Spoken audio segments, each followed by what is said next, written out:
is never letting anyone in. You're nothing but a slave. I'm black and I'm proud! They recorded that video, and they posted it to Snapchat, and then they sent that video, as well as images like this, and images like this, to multiple black students from their school, including this woman's godsister. And that particular fuck around led to this find out. And they're going to be the people who say, oh, they made a mistake and one bad decision and all that stuff. But time and time and time again, with situations like this, we end up finding out this isn't the one mistake. This isn't a one-time thing.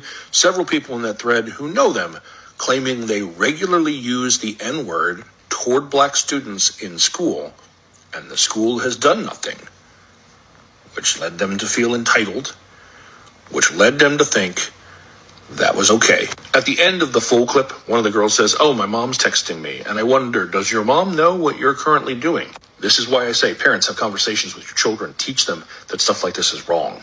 A bunch of people are about to contact those girls' schools and demand action be taken.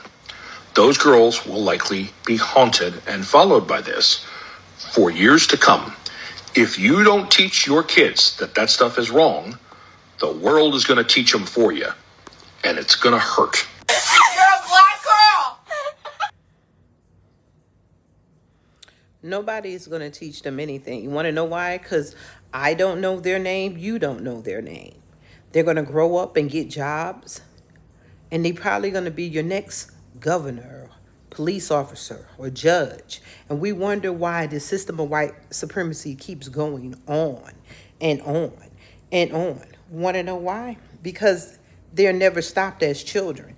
They got this from their parents. Their parents is okay with all this that's going on because you don't know their names, but we know the names of all the black victims that have been unalived by police brutality, but we can't hardly remember the police name. We don't know we don't know the perpetrators like this. This is young white supremacy. We have been stuck by white supremacy by getting basically being held back because they'll do credit checks, background checks. When are we going to have background checks on white little supremacy and grown supremacists like this? You might be working at a job and don't know this is one of them or one of their children, because there's nothing to attach all of this hatefulness, anti-blackness together to their names. When they do a background check, it's not going to come up a YouTube video or a TikTok video. We need to, as black people, I'm going to say this, white people you can get on, we need to establish a background check on little white supremacists like these. We don't know who they are now. We don't know where they're at. They could be your children's school teacher. This is what I'm saying. White supremacy is so embedded in America that we can't catch it. And then when we tell people what we're going through, it's like, oh, y'all just complaining. Black people can be racist too. Show us anything that we mock white people on that has been an atrocity to them. Jews, you can't say anything because you'll be anti-Semitic, but this is okay.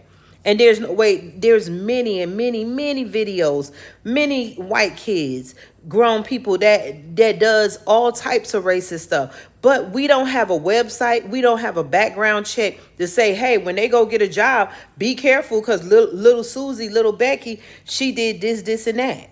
It gets whitewashed away.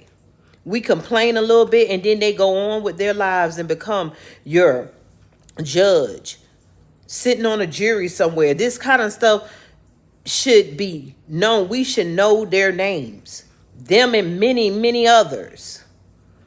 They'll be sitting there wondering why that there's reports of a white woman who used to work in the labs and she faked all these DNA tests, or sent a lot of black people to jail because she was lying about the DNA linking people. We wonder why black people are sitting in jail innocent and being blamed for things. You know, like this is what you call a virus deep within our lives, and they get to grow up and we just forget about it because we don't have their pictures, we don't have their name, we have no way to trace this type of behavior that's connected to little white supremacists and their parents. Wake up.